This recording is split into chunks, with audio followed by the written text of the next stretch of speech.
Ah, there you go. Our first blip of the evening already. Me talking and I'm on mute. Great start.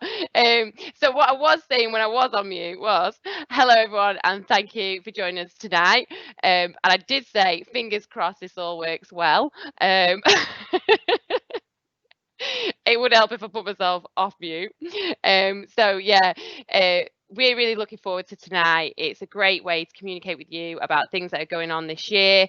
So hopefully you will find tonight's information really useful, and hopefully some ways in some suggestions on how to support your child this year, because obviously this is a really important time for your child, and obviously in uncertain times. I know we've just had lockdown. We will be discussing that as well, and how we are overcoming that situation. So hopefully you will find this useful. We will be discussing your child's pastoral inclusion side with Mr. Wilson, the progress leader. We'll also be talking about progress and exams and reports with myself, Miss Johnson. And then we've got a bit of an overview on the qualifications, English, maths and science, and how the Key Stage 4 is going to look in those areas by Mrs. Stevens, Mrs. Orme and Mrs. Tasker. Like I said, we really hope you find tonight useful, but if you do find we've missed something, or there is an actual question that you'd like to ask one of us, please feel free to use the chat box during tonight whilst the presentations are on. And then at the end, we'll have a Q&A section after the PowerPoints where we can go through any of those questions for you. And like I say, there's numerous staff here tonight. Any one of us can answer those questions for you. So let's see if I can make a hash of this next bit. Fingers crossed I don't. But I'm going to move on to the presentations by staff, and I really hope you enjoy this evening. Thank you, everybody.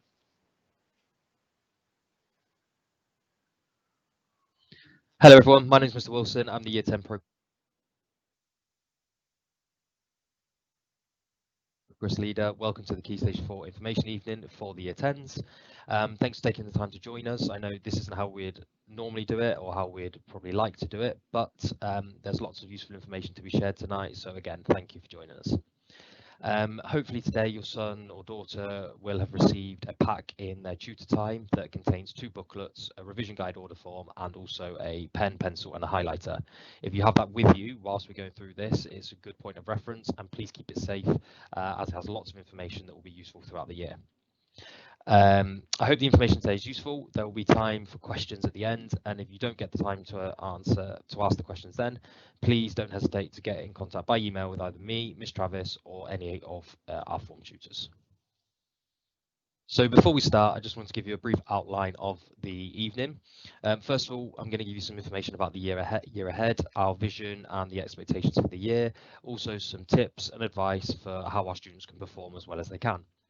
There's then going to be some guidance on how to support your child, including important dates for assessments, revision strategies to prepare for school and external exams, before we go on to the GCSE English, Maths and Science curriculum leaders, who will be there to give you some information and answer any questions at the end. There will then also be some information about exams and the procedures that take place. So the first thing I wanted to share with you today was the vision for this year. Now, this was shared with all students on the first day back, and this was created by our form tutors and myself over lockdown. The reason this was created is we as a team, as a Year 10 team, and involving the students as a Year 10 family, we wanted to have a very clear vision of what we wanted to achieve this year. Now, of course, we have our school values, which Miss Johnson's going to speak about in more detail later, but this is just specific to our year group. So what we came up with is we are Y10, and it includes kindness, compassion and hope. So as I put on here, as part of our Echo family, we do use our school values in everything we do. Be kind, show grit, aim high and work hard. But our vision for the year group is kindness, compassion and hope. And this is that we will show kindness in everything we do. We'll be respectful, generous and considerate of others and play a key part in our Ecclesfield family. With the compassion side, we'll show concern for the suffering others, show empathy, and we'll demonstrate this passion through our day-to-day actions. And hope, that we'll be hopeful, optimistic for the future. We'll have both short-term and long-term aspirations, and we'll be excited about what the future holds. I think, and I know, that our year 10s all can demonstrate these abilities, and particularly hope is important at the moment with everything that's going on in the world. It's a really important year for year 10s, and I know they'll all have plans for the future, or even if they don't, it's really important that they're hopeful for better things to come, for things to return to some sort of normality, and for them to get back into normal routines and look forward to the things that they have ahead of them. The last few months have been a very strange time. I think we're all well aware of that. And what we want to make sure is that our students have access to any help or support that they may need in school or outside of school. I've put some websites and organisations on here that if students are feeling any range of emotions and they feel that they need to talk to somebody or they need some support, they can use any of these 5. Plus, there are lots more that we have available in school as well that we can offer to students. What I would recommend, please, and this goes out to everybody, students and parents and carers, is that if there is something going on, please talk to somebody. So that could be a teacher, it could be a friend, it could be a family member, but please talk to them and don't just sit on it and let it boil over. Please check out these websites, have a look. You might like some of them, you might not, but please use them, use the resources that are there, particularly Kooth, which is something that school signs up to, which is a free counselling service if you feel like you do need to talk to somebody. And lastly, you will receive a booklet soon that has a whole array of different organisations that you can access, so that if in your own time or if you do need support from school, you can speak about these with a teacher and they can point you in the right direction for something that can offer you the support that you need. Having been away from school for such a long period of time, there will be a whole range of emotions that you'll be feeling coming back. What I'd like to do is I'd like to talk about some of the ways that you might be feeling. Not everyone will be feeling like this, but some of you may be. So if you can relate to any of these statements, I struggled with a subject before, but I don't see the point now. I was doing really well, but now I've lost the momentum and I don't feel very motivated. I have no idea how I'm going to catch up, or I've just started new GCSE courses, surely I'm behind. Too much to do, a lack of motivation. You don't understand the point, like why, what's the point? And that you feel really far behind or that you have a lot to catch up on. Feeling these things is completely normal and it's completely understandable why you would feel that given the circumstances of what's happened and coming back into school. What I'd like to try and do now is offer some reassurance about what we have done as a school to make sure that you're on track to go through year 10 into year 11 and leave here with all the tools you need, both emotionally, socially, and in terms of your grades, to go on and onto whatever you want to be and be a well-rounded member of our community. So, as a school, all the different curriculum areas have made banks of resources to help support you in lesson and help with your revision. We have also planned and adapted schemes of work so that we can cover all the content that you need. So if you've missed something in year 9, it will have been put in somewhere else and it will allow that time for you to just do what you would have done if you had been in school anyway. We are prepared now to deliver the content in a range of scenarios. So if anything did happen where it meant that we weren't at school, we are now much better equipped to be able to continue with our learning. We know exactly what to focus on.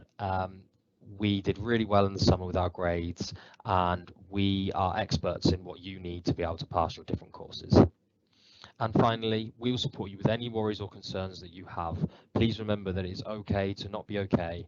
Talk to somebody if you need it, and there's always something, whether that's an organisation or someone in school who's there to help or even just listen. The next thing I want to talk about is the attitude to learning grades. Please remember that ATL4 is now the highest and ATL1 is now the lowest. I'd like to emphasise that the most important thing for us coming back to school is the attitude to learning grade. This is within each student's control, and as long as they are trying their best, that is all we ask for. It is a fact that students who have higher ATL grades and work harder perform better when they leave in year 11. In order to achieve these ATL 4s and 3s, we need to take control of our own learning. So that means things like acting upon feedback, completing home learning, pushing yourself out of your comfort zone, and being prepared and organised to always work as hard as you can. It is without a doubt that it is unacceptable to be disrupting other people's learning. And if that is the case, that is where you'll be dropping into 2 and 1, as well as letting yourself down by not doing as much work and not progressing as well as you could be. Okay, so what is the recipe for success? We've just spoken about having a high attitude to learning and trying your best all the time and working as hard as you can. Alongside that, excellent attendance is really important, and students who attend more do better. If you are feeling unwell and it's not related to COVID, please get yourself into school. It's really important that you do everything you can to make sure you are here as much as you can be. Ask your teachers, speak to your teachers, and work out what you need to do to improve. By taking control of your own learning and working out what you need to do, you will do better and you will find your revision easier. Be organised, use your planners, communicate with your teachers, and make sure that you know when home learning is due. Plan your books in an organised way and organise your revision. This will help you for the end of year 10 and end of year 11. Don't be shy of working hard and don't be afraid of getting stuff wrong. Have high expectations of yourself and take risks. If you get something wrong, it's only going to help your teachers help you to understand it. Be confident. This is something that a lot of us maybe need to work on. Be confident, back yourselves, try your best, and like I said, just be confident that you can do it. Having a positive attitude makes a huge difference. Be healthy, look after yourselves, both your mental health and your physical health. Make sure you get an exercise and make sure that if you do have any issues, you discuss them with someone or you access something that can support you. Be busy, make the most of any opportunities that come your way, whether that's extracurricular, when that's back up and running, or whether it's things that your teachers offer in lessons or opportunities that you have outside of school. Keep yourself busy and get involved with different things. With regards to parents and carers, people at home, please talk to your students about learning, talk about their subjects, use the planners, they're there so you can check them as well. So make sure they're signed, make sure you're checking up on home learning and if they're doing it.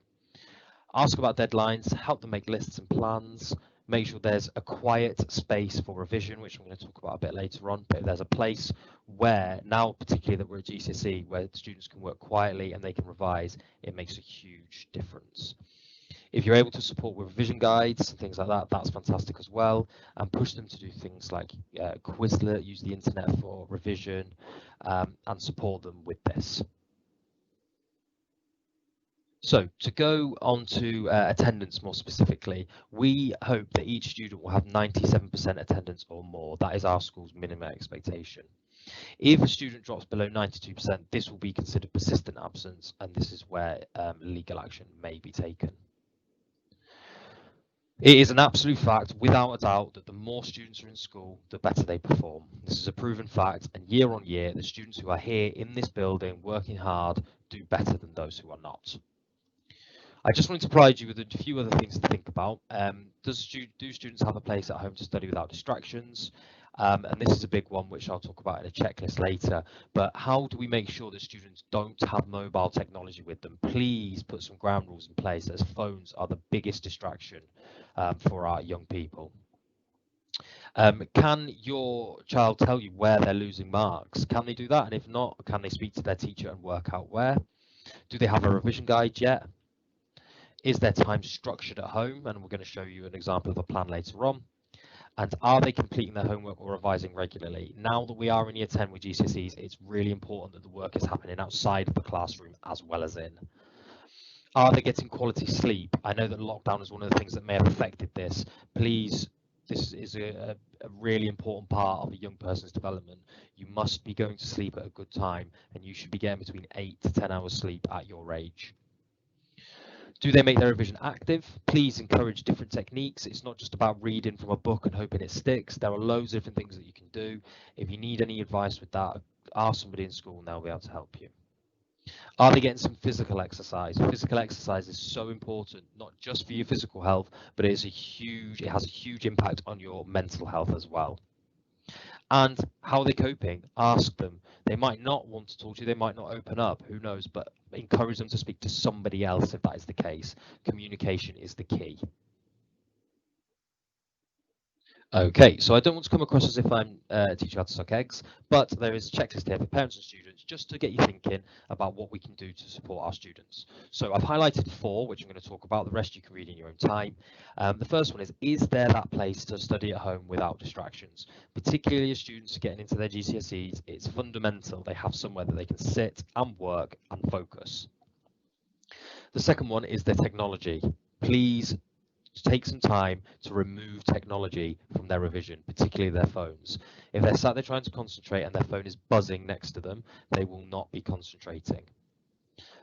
Number 7 is, are they attending after school study support? So this will open up again shortly, and there will be the opportunity for students to either get extra home learning or attend clubs and hopefully take part in physical activity. Now, this can be going on outside of school, of course, but hopefully these options will be back up and running in school soon too. And number 9, does your son or daughter know how to effectively revise? Lots of students don't, and they think revision is just writing something out or looking at something. This works for some people, but there are so many different ways to revise. So if that isn't working for you, speak to your teachers and they'll be able to recommend some different ways that they can help you. On this slide, there is an example of a revision timetable. The best thing you can do to help organise and manage your time is create a timetable when you're going to do your different subjects. So you can see here that you finish school, it starts from 3 o'clock, this timetable, and it says about doing some lessons after school in the building.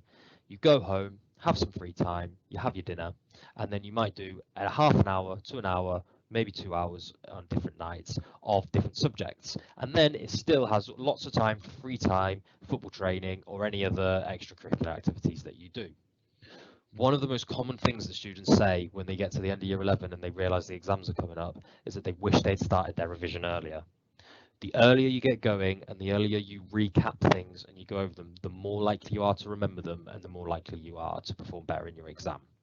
So please bear in mind that the fundamental principle of learning something is going over it again and again and again. The more times that you see it over a longer period of time, the more likely you are to remember it.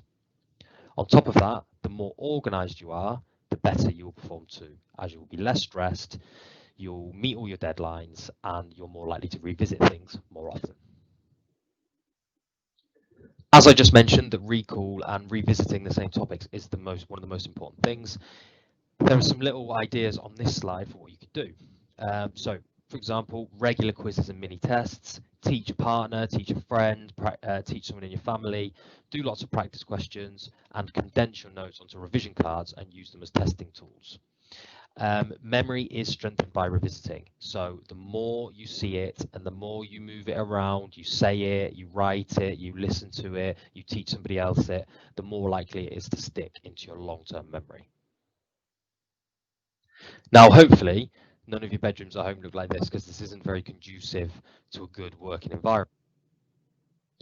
Hopefully, what they look like is a nice, quiet space where you're able to stick things on walls, make revision notes, and feel calm, organized, and in control. Now, it doesn't have to be a huge space, but it just needs to be somewhere where you can work and you can keep your revision material. For example, please do things like mind maps where you're recapping key points, make revision cards and color code them by topics, and use highlighters for key points or colors or even underlining. Your teachers will be able to help with these resources, so if you do need anything, just contact them. There are lots of key dates in year 10, and they are below, and they are also in one of the booklets in the packs you should have received today. One of the exciting ones, I think, is the Work Experience Week, which hopefully will still be able to take place, but you will also see that between the 28th of June and the 2nd of July, there'll be year 10 mock exams. Mock exams are more important than ever, and I'm sure you will have seen in the news how exams and mock exams were used for year 11 student results this year, their final GCSE grades. Given the circumstances we still find ourselves in, these are really, really important.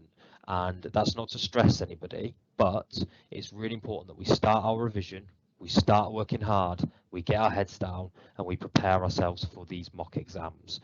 Not only do they help your teachers, they give you a good idea of where you're at, and they can be used for actual grades in exceptional circumstances. We're very lucky in year 10 to have a fantastic team of form tutors. Hopefully, your form tutor, you will know your form tutor very well, and I know they will have been in contact with you already. But all their email addresses are on this slide here, along with Miss Travis and my email address at the bottom too. And these are all in the booklet that you received today. If you have any questions or queries, please get in contact with your form tutor, and they'll be more than willing to help and more than willing to give you any information that you need.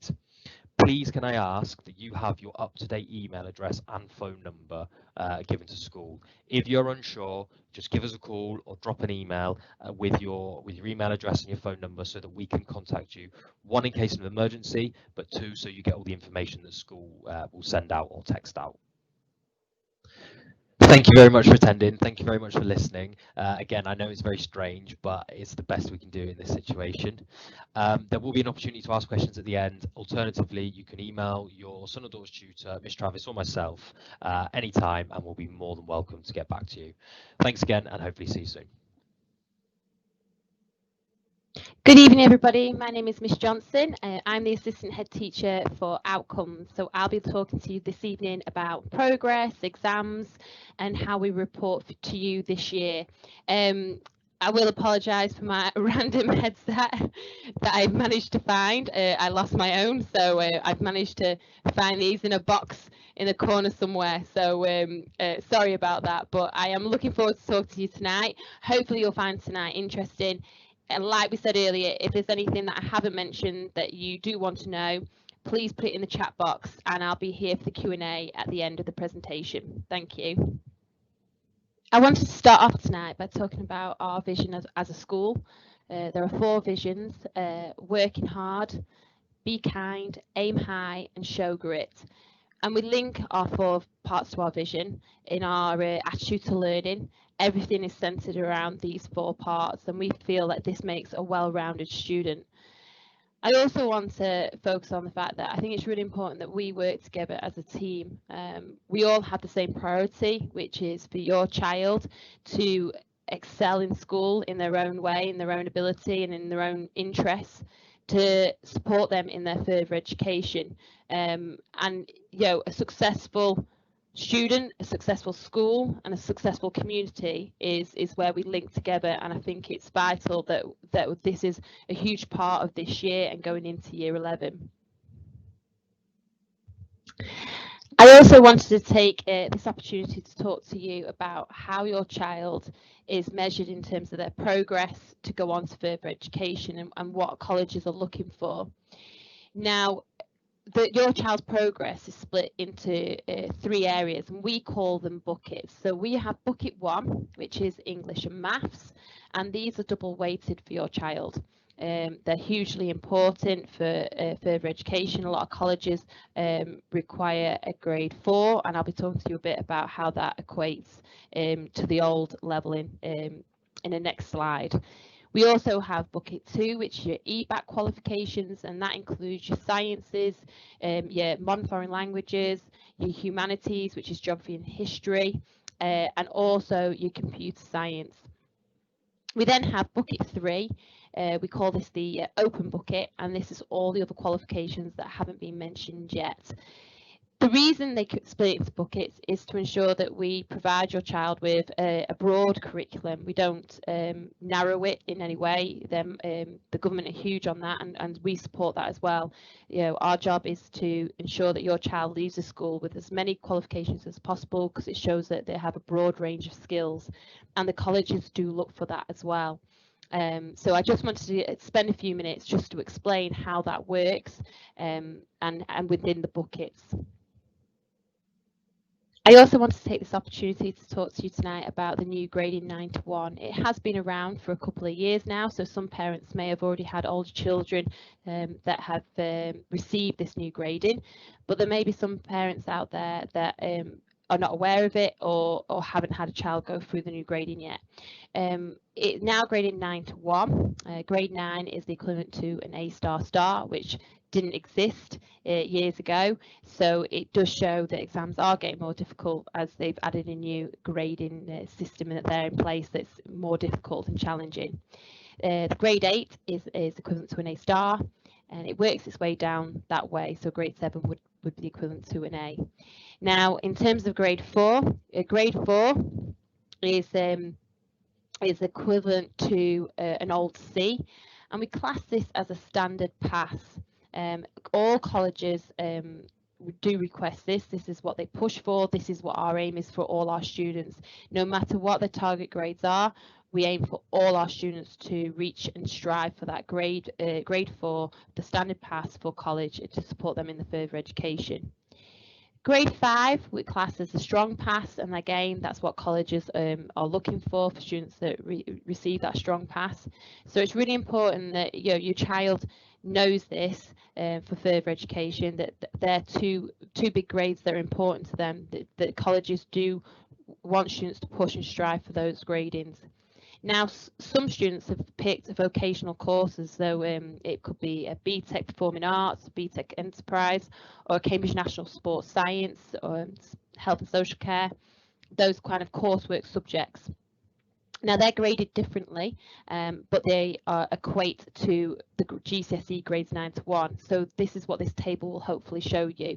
A level 2 distinction star in the vocational courses, so for example, if your child does BTEC Performing Arts, if they receive a level 2 distinction star, it's the equivalent to a grade 8, 9 at GCSE.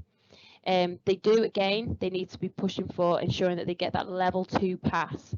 So the level 2 pass is the equivalent to a grade 4, which is, like we say, what colleges are looking for, and we do try and ensure that all our students strive for. I'm also aware that you'll be interested in knowing when we will be assessing your child this year. There'll be 3 assessments throughout this year. The main priority of the first assessment is going to be on attitude to learning. That is all that we'll be reporting home to you as a parent and carer. The reason we've made that decision is because obviously due to COVID and lockdown of school, we are aware that they've been working from home for a long period of time, and we'd also like to just say thank you for that, because we do realise how challenging that has been for parents and carers. So thank you very much for everything you've done during lockdown to help support us in carrying on education for your child. But we do know that students have now come back into school. Our priority is getting a structure in place and ensuring that all students are allowed to learn and behaviour is at its best. We know that if students are in school and they're behaving and they're focusing in learning, then they're going to be making that progress. That has got to be our focus this term, getting students back in, back focused, and getting into a structure again. So in our first assessment, it's all going to be about attitude to learning, and staff are going to be putting a data input on the 9th of November, and we will be reporting to parents on the 23rd of November. Like I say, the whole focus of this assessment is all about mental health and well-being, and ensuring that our students are healthy in school. Now, we then have our second assessment, and this is going to be an in-depth assessment.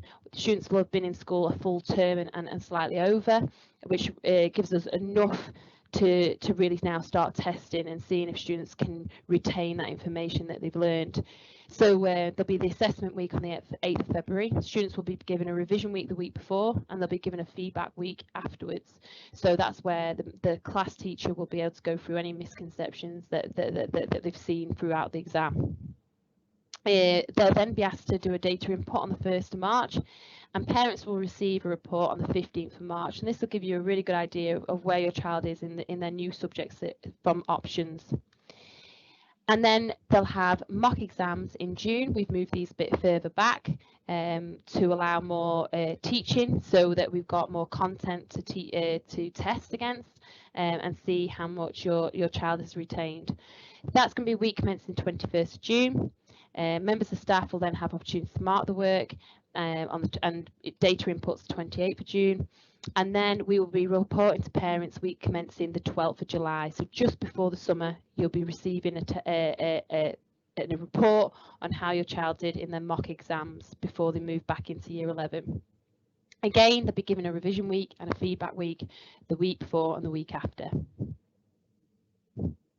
So this is how the report will look when you receive it. Obviously DC1, as we've already mentioned, is just attitude to learning, so it will look slightly different. It will just have the attitude to learning section there. It won't have any of the working towards, working in line or working above, because like we said, we're just focusing on attitude to learning in that first DC1. So this report you'll receive in DC2, that is obviously in March, and I just want to go through each section, so it's really clear on what we're focusing on here. Now, we have made a slight change. We're hoping to make it a bit easier for you. We've given the teacher's full name. This is so that if you have any concerns with the subject area, you can email that teacher directly. You don't have to go through pastoral. So here, for example, you've got geography working towards, so you might say, oh, I want to speak to that member of staff, see where the where the concerns are, how can we support, what school doing, those kind of things. So you can email that member of staff, so that in that way it'd be hcotton@eccleschool.com.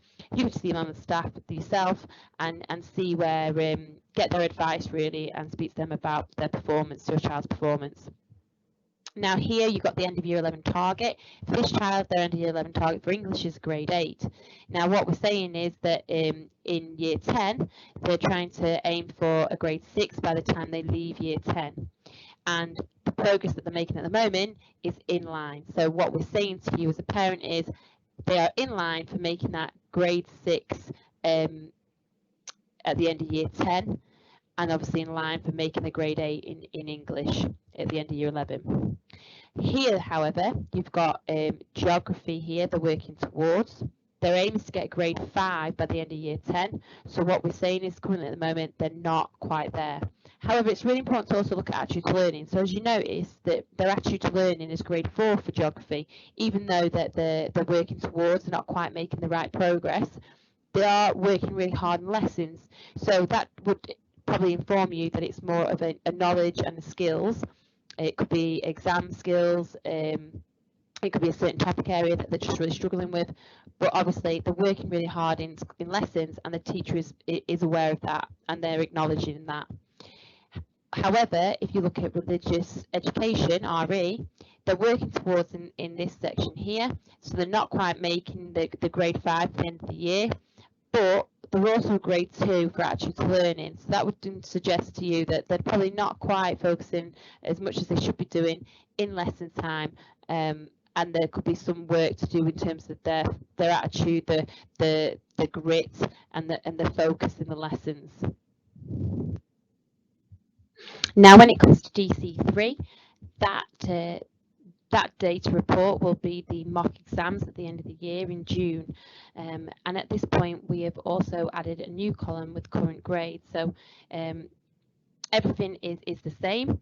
We have the teacher's name, so their initials, we have the target grade still, but like I say, we've added a new column with current grade.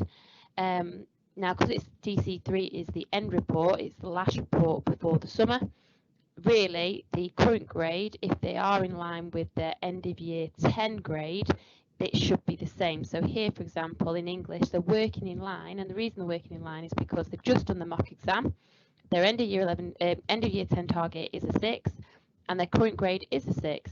So that would suggest that the child is in line for achieving that grade 8 in year 11. Now, also, if the students are working above, here, for example, in French, they're working above, and that's because the end of year 10 target is a 5, but based on this year and in the mocks, their current grade has actually been is a grade 6, so they're actually working above, and we're saying the end of year 11 target is a 7 for French.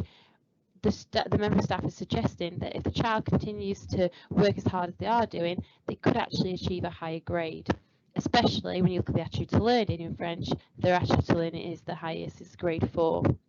So I'm hoping this might make a bit more sense in terms of the report and how it works, and the kind of things that for you to look out for when you receive that report. So many of you may have already seen our attitude to learning criteria, but I thought I would just show it once again just to make you aware. Grade 4 is the highest, and obviously grade 1 being the lowest, students not making the right decisions there. It is split between our 4 parts to our vision: work hard, be kind, aim high, and show grit. And you do receive this when you receive the report, so when you get your child's attitude to learning, you can refer to the criteria to see what they're achieving and what it is they may be missing in that subject area. Now this morning in tutor time, your child received a pack that gave some information in there. I hope you've seen that. If you haven't, please ask your child. They should have it in their bag, maybe at the bottom of the bag, but it is in there. And it is a plastic wallet with a subject information pack. It's got some key information and top tips booklet, and it's also got a revision guide order form, which I've shown here. Now, obviously, what would normally happen is you would fill in the order form and put in the right money or the cheque, and your child could give it to finance. Unfortunately, because of the bubbles and due to COVID, we can't have students walking around the school areas to the finance office. So what's going to happen instead is week commencing the 28th, the finance officer is going to come on the Year 10 bubble area every morning in tutor time, and go around the tutors and collect any orders that there are. So please, week commencing the 28th, if you would like to order any revision guides, please ensure that your child has got their order form that week. During tutor time, the exams officer will come and collect the money from them and their orders. When they receive them, we will then do the same way of getting the books to you, the revision guides to you, is through tutor time. I'd also like to just take a minute to explain GCSE Pod. This is a podcast that we use for our students. It is quite expensive, but we feel like it is worthwhile because it's a great way of learning for students.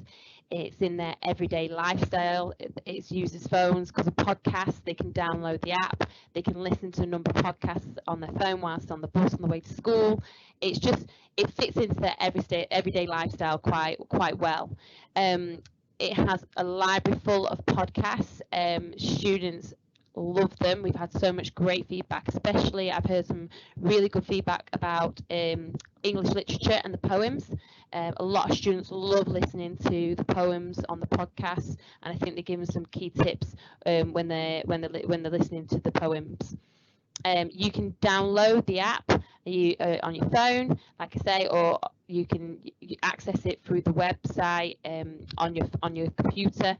And the student, all they have to do is use the website identified here and log in, and they log in with a school email address and a school password. So it's quite simple, but really would recommend you use GCSE Pod.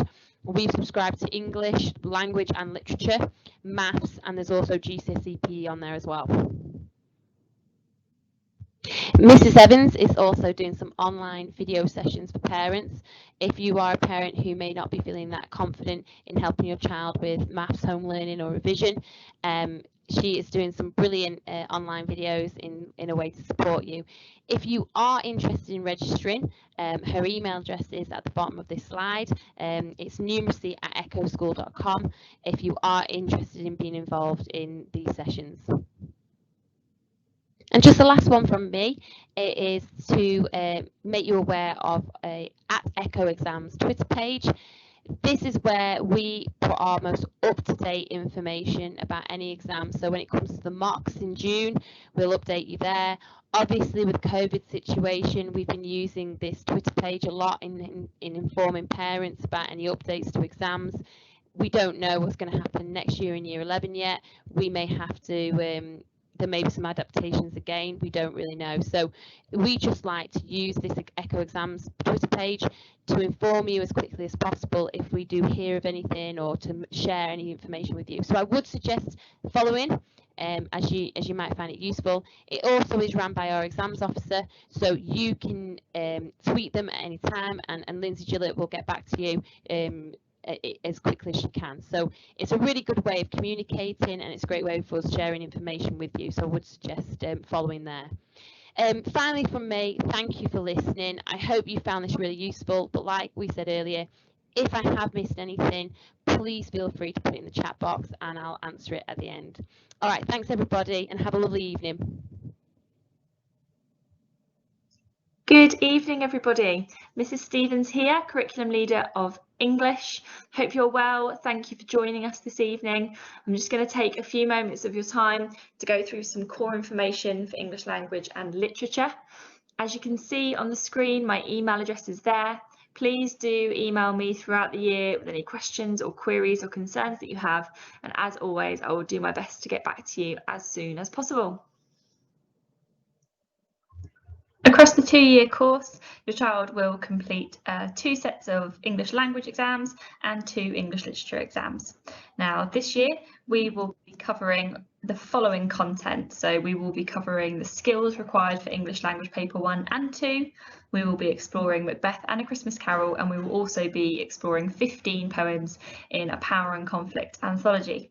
This means that when we move into year 11, we will be exploring Inspector Calls and unseen poetry alongside perfecting their exam skill and their time management. What that means is that a lot of the content is going to be covered this year in year 10, and therefore their ability to revise, recall and retain that knowledge into next year is going to be essential to success. As we are covering so much content this year, classwork has got to be top of the priorities for all pupils as they come to English this year.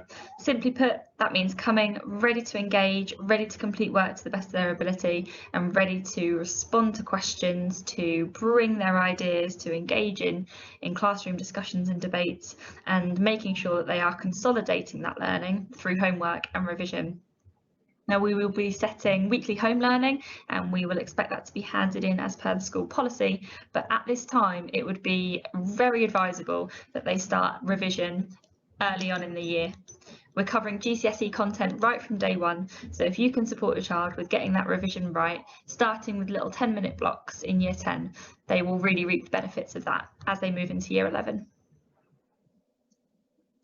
I know you will have already been given loads of advice about how you can be supporting and helping from home, but just thought it was worthwhile giving you a few English specifics.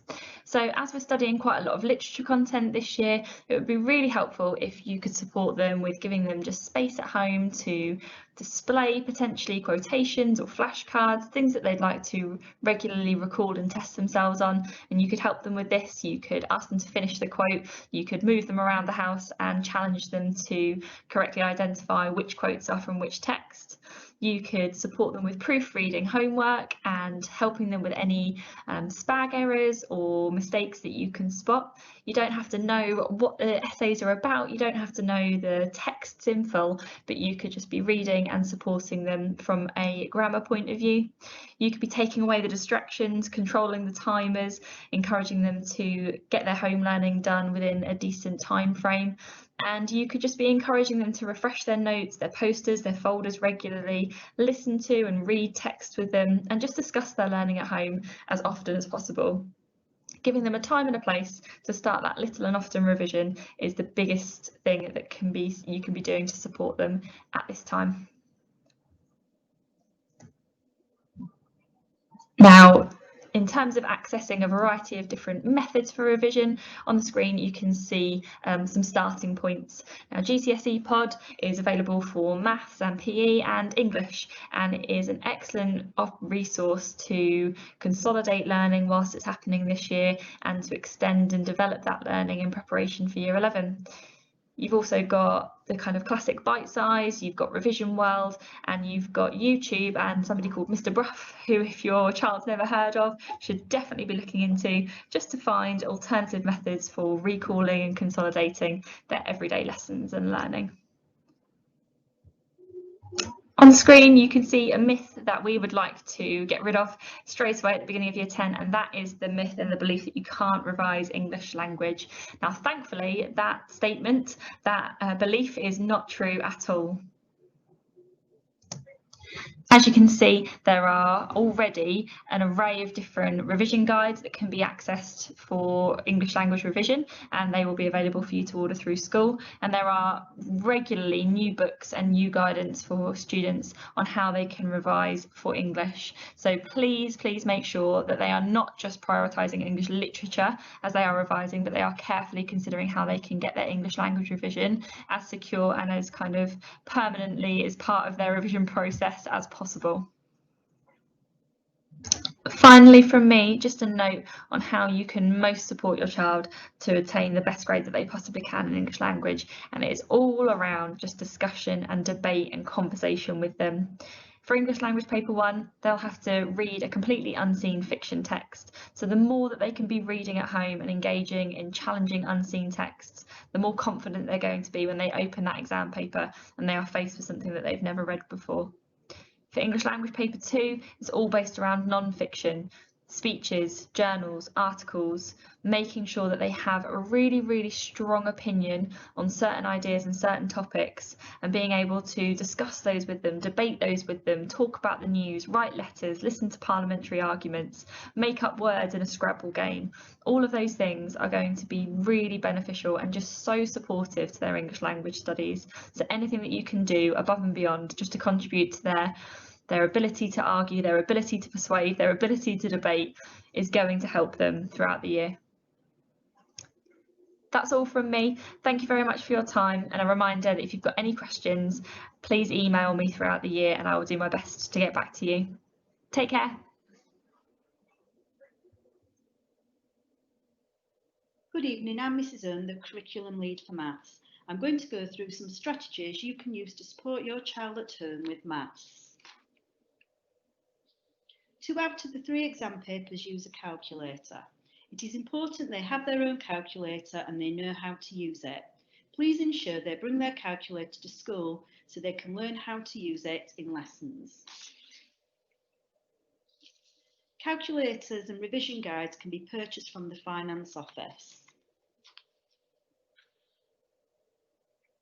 Revision starts now. A little bit often is more effective than lots in one go. A formula sheet is no longer given at the front of the exam paper. They need to learn the key formula. They can also revise by making or buying their own revision cards. We sell Corbett Maths revision cards for £6.25 in school. Please ask to see your child's detailed question level analysis after every big assessment. You can then encourage them to revise the highlighted red topics. You can also help by asking them about homework and ensuring it is completed on time. Websites such as Hegarty Maths, On Maths and YouTube can provide your child with lots of videos and questions to support them with their revision.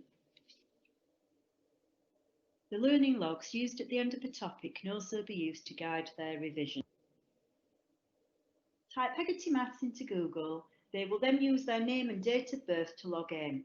They will be asked to set their own password the first time they log in. They need to make sure this is something they can remember. My Tasks is at the top right hand side of the page. This will show how many uncompleted tasks they have. There is a video which covers everything they need for the quiz. Suitable videos and quizzes can be found by typing a topic name into the search bar. They do not have to register for On Maths, but progress will not be stored. On Maths provides lots of exam question practice. You can register for On Maths for free and their progress will be stored. Remember, lots of exam questions can be found on YouTube. Thank you for listening and enjoy the rest of the evening. Hi everybody, my name is Rachel Tasker. I'm the Curriculum Leader for Science at Ecclesfield School. I'm just going to take a few minutes to give you a quick overview of what science looks like for Year 10 this year. All pupils will have been given a curriculum overview sheet that looks like this. You can see the areas highlighted in green have been moved in from Year 9. We've done this because we want to make sure that everything is covered in school and we're not relying on pupils to have to teach things themselves. We can do this because our Year 11 curriculum is very, very light, and so therefore anything that doesn't get completed this year we can just shift on into the next year and we'll still finish in plenty of time for the exams in the summer. So at the start of every topic, the pupils are going to be given a bit of information about what we are looking at. So first of all, they'll be given a context sheet. So that puts the areas that we are covering into a real life context, and also we've tried to link everything back to the local area. So this is an example for chemistry. Within that, they'll also have a knowledge organiser, so that links directly to the topic that we are covering, and then they will have a little topic plan where they can see each lesson that's going to be covered in order. They'll be able to see where it links to their previous learning, and also it will give them an idea of the skills that we are going to be focusing on. We have a lot of resources that the pupils can use. So if they go onto the MLE, there's a section called links. If they go in there, first thing they can find is something called Focus Science. So within there's loads and loads of different animations, lots of information in there, video clips about everything we'll cover. There's also a link to Educate, and if they go in there, there's lots of quizzes that we will be setting them. So this is going to be a big source of checking for understanding for us this year. It's also really, really helpful to the pupils because it allows them to see areas that they are strong and weak on.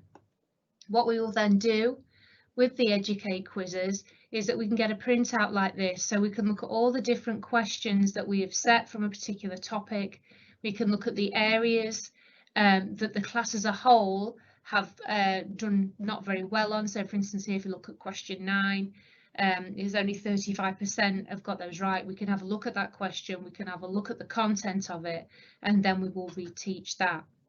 We also have trackers that we're going to be using for the mini end of topic tests that we will then use again for wave 1 intervention in lessons, but also for producing intervention materials that we will upload onto Teams, and there will be a year 10 intervention team set up that will contain lots and lots of information on there, videos and reteaching to provide further support.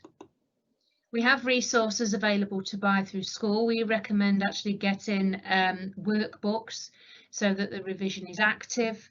And you can see here that we've cut a bit of a deal with Collins, and so they've actually given us some really, really good prices. So if your child has free school meals, then we will automatically order them a workbook. So there's no need to order that through. Otherwise, anything that you want to order, you can use the order form in the books that you'll be given, or we have further letters to give out in science. Thank you.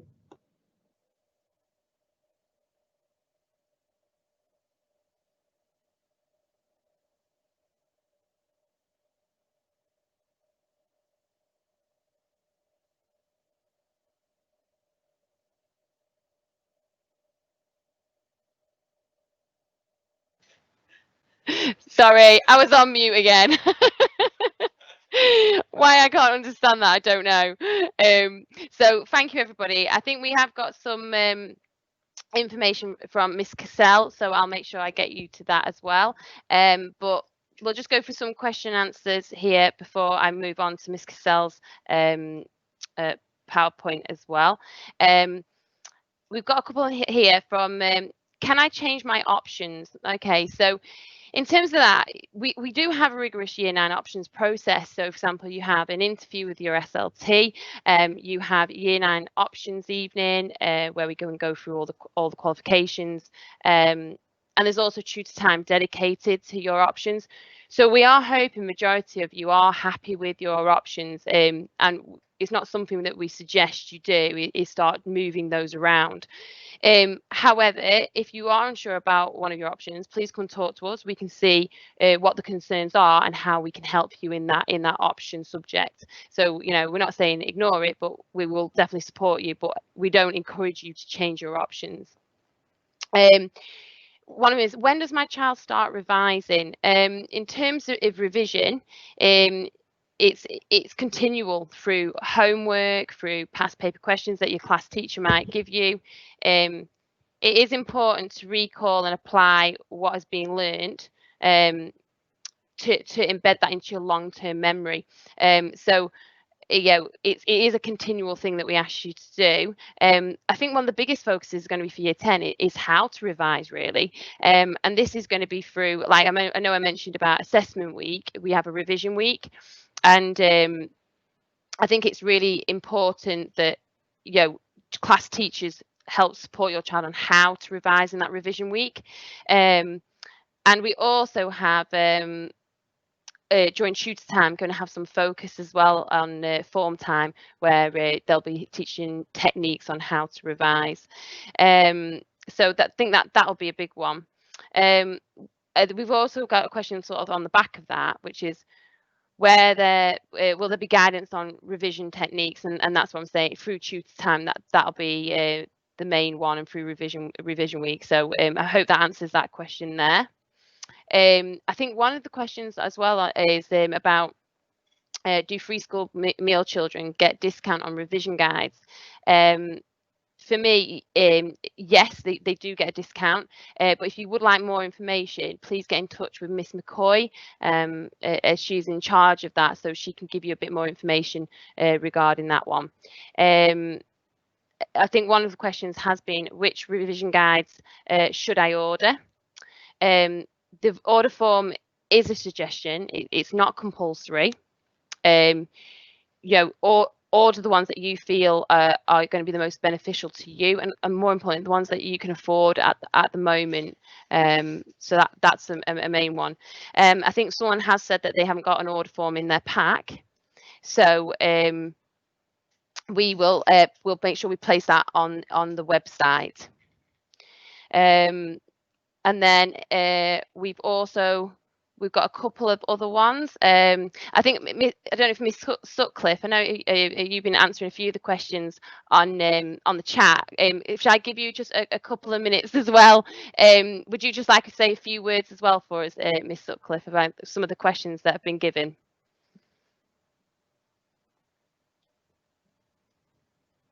Oh, just unmute as well, Rachel. You're as good as me with this one.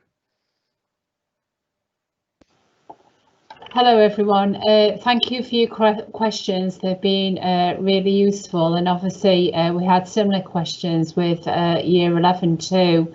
One of the things that have been asked is about obviously the presentation and whether it'll be shared. Yes, it'll be shared via a YouTube link, and we'll obviously publicise that on social media. The other questions that seem to be common that are coming up are around revision and the availability of obviously those guides. We encourage all students to buy the revision guides. You're best making sure that those guides are checked with the subject teacher before you use old ones that you may have in the house. And the subject teachers will give the best guidance on the revision guides, but I know that there has been an order form included in the pack. Another question that seems to have come up is about obviously options. It's early days in terms of year 10 and their option choices. Like Miss Johnson said, there's an extremely rigorous process around the options process. And at that stage, we really did make sure that your child was on the best pathway. So my advice is to stick with it as much as possible, but then if issues still appear, then obviously speak to the progress leader. And then just the last one, there was a question about extracurricular and specifically the school production. Obviously, we're following government advice about the reopening of schools. We're very restricted in terms of what we can do extracurricular and bringing year groups together and running the production, and it'll be subject to basically any government changes, and hopefully we'll be able to let you know a little bit more about that as the case basically emerges. Okay, is that all right, Miss Johnson? Yeah, that's great. Thank you, Miss Sutcliffe. I really appreciate that. Just whilst Miss Sutcliffe's been talking, I've just gone through a few more questions. I think we've just another good one to say is apologies. The dates in the key information booklet are slightly different to the one on the PowerPoint. The PowerPoint is correct, and those dates had to be changed last minute due to some of the year 11 obviously qualification updates, so we'll make sure that that sheet gets sent out to you and confirmed. But yeah, so apologies for any confusion caused there, but the correct ones are in the PowerPoint. And like we say, this video is going to be out. I just want to finish off as well. Miss Cassell has done is obviously in charge of our careers, and so she also has some careers advice for year 10 this year. Obviously, actually as well, just before I do pass on to Miss Cassell's PowerPoint presentation to finish off the evening, there's another one about production. Obviously, at the moment, we have production in our calendar for this year, for this academic year. However, we have no idea how this year is going to pan out yet. At the moment, we're in a position where we're not even having assemblies for year groups. So it would be wrong for me to give you a confirmed decision about what is happening later in the year. At the moment, it is in the calendar. We want it to run, we have all our fingers crossed that it is going to run, because we know it is an amazing event. We all look forward to it all the year. It's an amazing thing for our community. Our students are absolutely fantastic in it, and we know they're all really talented. But it'd be wrong for me at the moment in this position to promise you that it definitely will go ahead. So yes, it's there. We will just have to keep you updated on that one, I'm afraid. But we will do all our best to hopefully run it if we can.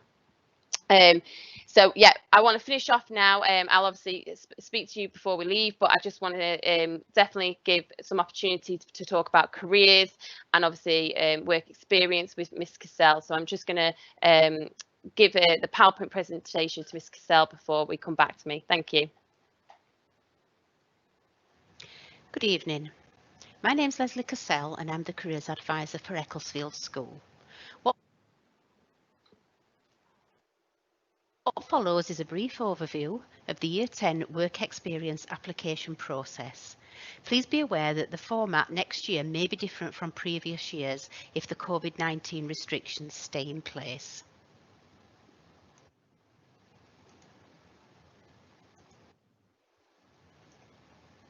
Ordinarily, students would be welcome to visit the Careers Department drop-in sessions, and we're hoping this service will be resumed very soon. Drop-in sessions are held in W212 and are available on Tuesdays, Wednesdays and Thursdays, before and after school, at break time and at lunchtime. Students shouldn't come to the careers area during lesson times unless they have been invited to do so. Drop-in sessions are for students who need information about any aspect of career planning or work experience. Students requiring more in-depth guidance are invited to arrange a careers interview with myself by visiting the careers area or by speaking to their form tutor.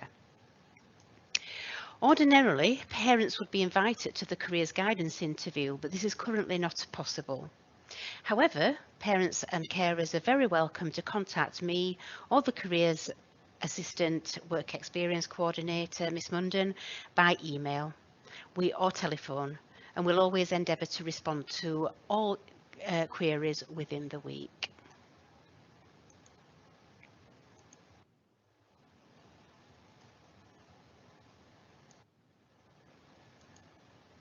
Work experience is a really important part of a student's education in secondary school, in further education, and also if they progress on to higher education. All students are given the opportunity to take part in work experience. The typical work experience is 1 week spent out of school with an employer, but we do have lots of different types of work experience depending on the students' needs and any limitations they may have.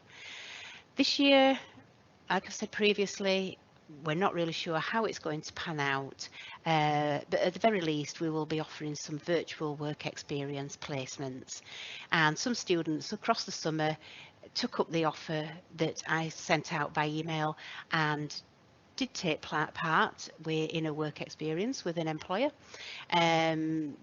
One young lady had a very successful placement working with Spotify and getting involved in lots of activities which helped to build up her skills, experiences, and will look very good on her application to college or for an apprenticeship. The dates for work experience for 2021 are the 5th and to the 9th of July. All students are also invited to our Year 11 Careers Opportunities evening, and their parents. Again, this year it is looking like it's going to be a virtual event, as we're not allowed to have visitors in school. It is planned for the 15th of October. We may have difficulty meeting that deadline because we've never done a virtual Careers Opportunities evening before, and we usually have about 70 or 80 exhibitors. So the date may change slightly, but we will post details of this on the school website. So work experience is valuable because it's a chance to learn about a particular job or area of work. Even if students are not setting foot over an actual threshold, they will it will really open their eyes to what a job actually entails. Most of us will see somebody in work and we presume that we know what that job is all about. As you know, if you're in employment yourself, it's very, very different. Also, work experience is a great way to find out the skills and the experiences that colleges and training providers are looking for, and start to build those skills up so that you become a very attractive candidate for especially more popular courses and for apprenticeships, so that employers, you're offering something to an employer and they know that you're trainable.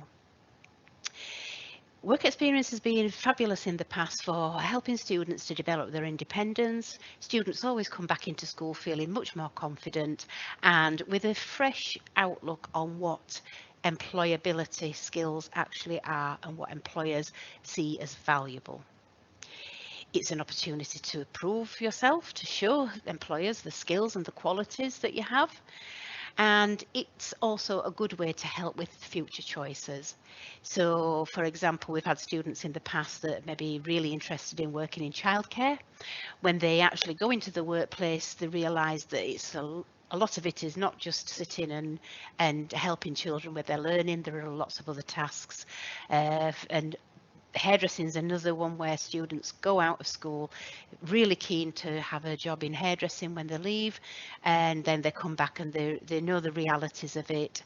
A lot of standing on your feet, a lot of weekend work, a lot of evening work, and for some that's fine, they accept that, but for others they hadn't considered all the aspects of a career in hairdressing. So it does help with future choices in both a positive and a negative way. Students who have taken part in a work experience placement, either virtual or in reality, have got lots more to write about when they're creating their personal statement for applying to college at the end of year 11, but also if they're applying for part-time jobs or applying for apprenticeships. So it's something good to put on their CV, their curriculum vitae. There are a wide range of opportunities available, but there are limitations. And this is with regards to the type of placement that students may be allowed to do. On placement, there will be limitations as to what a student's allowed to do. So, for example, in a garage setting, a motor vehicle maintenance placement, a student won't be servicing a customer's vehicle, but they will be expected to observe and ask questions, and will most likely get a chance to get some hands-on experience assisting a mechanic in doing a service. We're not magicians, but we can encourage employers to take students on placement, but not all employers are willing or able to offer a placement. And this is where our audience come into play, because if there's anybody out there that would like to offer a student a work experience placement, please don't hesitate to get in touch. We're always looking for quality work experience placements. Some areas may not be available. For example, every year we have students that are interested in becoming doctors or nurses, and we cannot get them a placement in a hospital, in a medical setting. The most we've ever been able to do is to get a student to spend possibly a day working with the admin team or a day in a GP surgery, observing other professionals in practice. Students are there to observe, to learn and to demonstrate this learning and the developing skills, and also a great attitude to the workplace. But it does not make them an expert. This is purely an introduction to the workplace and to different occupational areas as a starting point to considering future careers. All students are encouraged to arrange their own work placement. This is what we refer to as a student arranged placement. So you may hear the word SAP form, and this is what we're relating it to. Support's available from careers with all aspects of arranging your own placement. However, when you're arranging your own placement, you need to make sure that it's a suitable placement, and it has to be agreed with the school. The placement must also have employer liability insurance. Most employers will have this.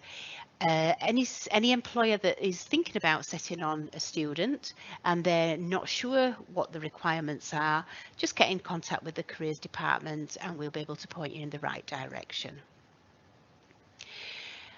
Every year we have some students that manage to secure an employer and all the paperwork's in, and then the student decides to change their mind.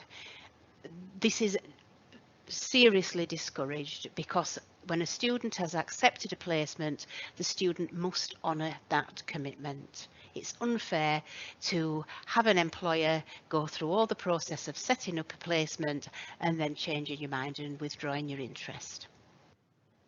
An alternative to a student arranged placement or self-arranged placement is the Opportunities Sheffield Arranged Placement. This is for students who haven't managed to arrange a placement by the end of January 2021. Students will be invited for an interview with a representative from Opportunities Sheffield that are part of the local authority, where they'll be helped to explore any possible remaining options. They will be have an explanation of who the employer is. They'll be guided towards the distance from their home to the workplace and the method of transport, and they will be encouraged to contact the employer by telephone, which we have in situ in the interview room. Students will be advised as to what to say to the employer, and they'll also be given some stock answers to typical questions that the employer may ask. There's always competition for the most popular placements, in particular garages, primary schools, beauty, hairdressing. So the student arranged placement will always be the best way forward.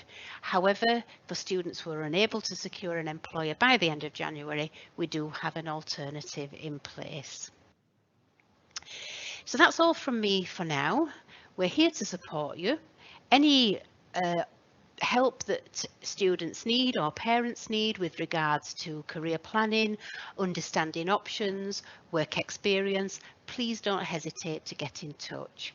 Our email addresses and contact telephone numbers are up on the screen, and we will always endeavour to reply to any queries that are made towards us within that same week, wherever possible. Thank you. Okay, thank you, Leslie. Really appreciate that. Thank you very much. Just whilst Leslie's been explaining the work experience for this year, we've just had a couple more questions. So I know Mrs. Tasker has already answered about the science revision books in the order form, but Mrs. Tasker, can you, if I just ask you just to explain to everyone, just make sure everyone's clear on that one. Yeah, okay. Hi everyone.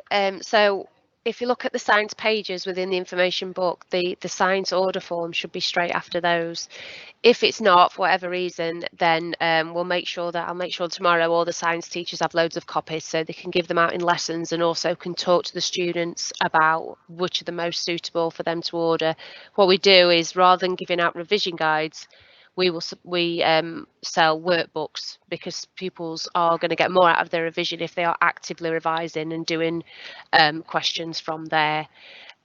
We also, if your child has free school meals, then we will automatically order them a workbook, so there's no need to fill the form in, because that will be done for you. Thank you.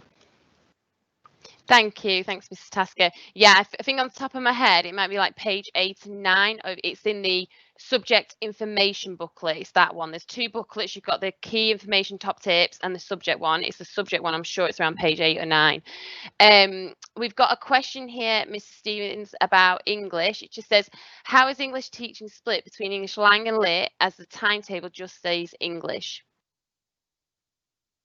Hello.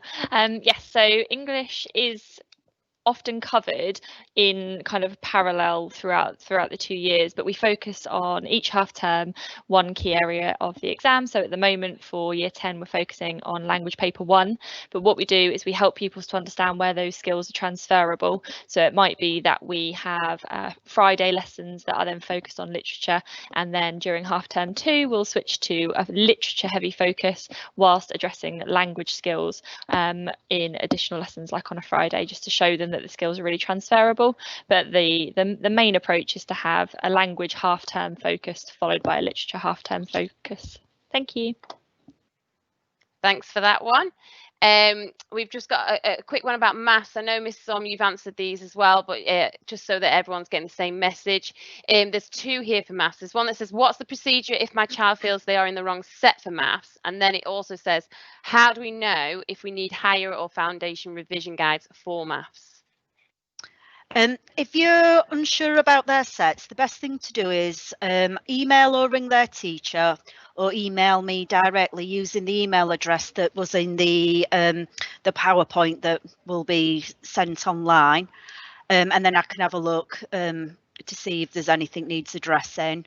The best thing about the revision guides is they can ask their teacher which one is more appropriate, but generally sets 1 to 4, sets 11 to 14 are doing higher, sets 5 down to 7 and sets 15 down to 17 are foundation, but best to check with the teacher and they'll advise. Thank you for that one. And Leslie Cassell, we've got a couple questions about work experience. I've got the two here. What is the deadline to apply for work experience? And then I think it says, when should we approach employers?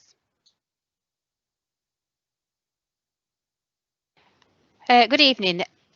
As approaching employers, I would be doing that as soon as possible, but bearing in mind that a real life work experience may not go ahead. But it's still a good idea to approach an employer and get your name on their list. And so if it does go ahead, then you can start moving forward with the paperwork. And the second question was, is there a deadline? We always say try to get everything sorted before the end of January. So if you have that as your deadline for doing a self-arranged or student-arranged placement, that's a good deadline to keep in mind. As I said before, popular places do get filled very quickly, but also bear in mind we could be doing virtual experience, which is quite different. Thank you. Thank you for that, Leslie. I think there's just a couple more to round up the evening. Thank you so much for your engagement tonight. It's been great to have so many questions. I've got here, it says, where can we get the packs from with the information? The packs for all the information in, we're giving in tutor time this morning. If for any reason you haven't received yours, just please let your tutor know, because they'll then email me and we can get you your pack provided for you. But yeah, they were giving out this morning, so I'm hoping all year 10 or majority have got the, it's in a plastic wallet, it's got all the information that you need. But if you haven't for any reason, just please give us an email. You can give Mr. Wilson, your progress leader, or myself an email. Let your tutor know and they'll email either one of us to, and we'll get it to your child. Okay, so that's to do with the packs. In terms of, someone says, in art, can work that is done at home be included in exam work?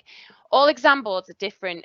Some exam boards are really strict in that it has to be work that's observed by the teacher and moderated by the teacher. So I think your best bet with that one is speak to the curriculum leader of art, who is Mrs. Silcock, and if you speak to her and ask her about it, she'll be able to let you know what the rules are within her exam board. All right, so hopefully that might help you there. And finally, there is just one here about, are there any after school activity clubs as yet? At the moment, no, there isn't. Our big focus has been getting back, obviously with there's lots of changes in the school system with the bubbles. We've been following a lot of guidance by public health, which at the moment advises us not to. However, curriculum leaders and their departments are looking at how we can make extracurricular work and enrichment work for the future, because it's everything to us as a school. It's one of our priorities. So hopefully we will have it up and running soon, but we have to ensure that what we do set up is ran safely for everybody involved. So this half term, I would say no, it's not going to, but hopefully we'll have something set up for after half term. I hope you've enjoyed tonight. I hope it has been useful. This video, I apologise for any areas, me not being able to get my mute get me off mute. I don't know why I can't do that tonight. But thank you so much for your patience, for joining us tonight. We really appreciate it. This video we've recorded this event, and it will be on a video on the website that you can access at any time if there's anything you want to go through. And please just email us if you've got any questions. But we really do appreciate your engagement tonight, and all these questions that you've asked have been really helpful for a lot of people. So thank you. It's been really helpful, and I think take this opportunity as well to thank you all for all your work over lockdown. We appreciate everything that parents have helped us with the online learning at home. We know it's been really challenging for you. It's been a whole new way of teaching for us. Like even this event tonight it's been a challenge in itself, as you can see by me. So just take this opportunity to say thank you to everybody for everything you've done over lockdown. We've really appreciated it, and we know we have a fantastic parents, fantastic students, and a great community. So it's a huge thank you to you for everything you've done during lockdown. So all that's left to say is thank you very much for this evening. I hope you have a lovely evening, and hopefully see you soon. Thanks a lot. Take care. Bye.